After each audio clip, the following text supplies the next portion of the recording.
হ্যাঁ তো গাইস আমার মিতার জন্মদিনে এত আমার ফ্যান ফলোয়িং এর সাথে দেখা হয়ে যাবে। ও মাই গড, ব্যাপারটা ছিল আজকে আমরা সকাল সকাল মর্নিং এর তেঁতুল পেড়ে লম্বা লম্বা টক টক মিষ্টি মিষ্টি তেঁতুল খেতে লেগে যাই। তারপর সবাই পাকিস্তানের বর্ডার পার করে মুড়ি চানাচুর নিয়ে টুংরিতে উঠে যায়, কারণ আজকে আমাদেরকে বাড়িতে খেতে দেয় নাই। তাই সবকে ঢালাঢালি করে সানাসানি করে সবাই নিজের নিজের স্টাইলে খেতে লেগে যায় এবং সিনা নান করে রেডি সেডি হয়ে বিকাল বিকাল আমার মিতার রোড শো দেখার জন্য বেরিয়ে পড়ি এবং সেখানে পৌঁছিতে কজন ফলোয়ার্স ভাইয়ের সাথে দেখা হয়ে যায়। তারপর ভিড়ে তিরে লোকের কাঁকু গলে পেরিয়ে আরেকটা ছোট ভাইয়ের সাথে দেখা হয়ে যায় এবং ততক্ষণই এদিকে ডিজেও চলে আসে।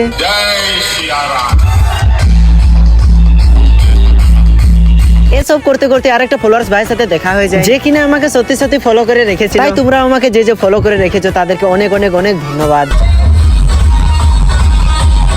আর আমাদের ডান্স দেখে দিদিমা ছাদ উপরে ডান্স করতে লেগে যায়। Wow nice dance. এরকমই ডান্স করতে করতে খিরা খেতে খেতে ডান্স করতে করতে ভিডিওটাই শেষ হয়ে যায়।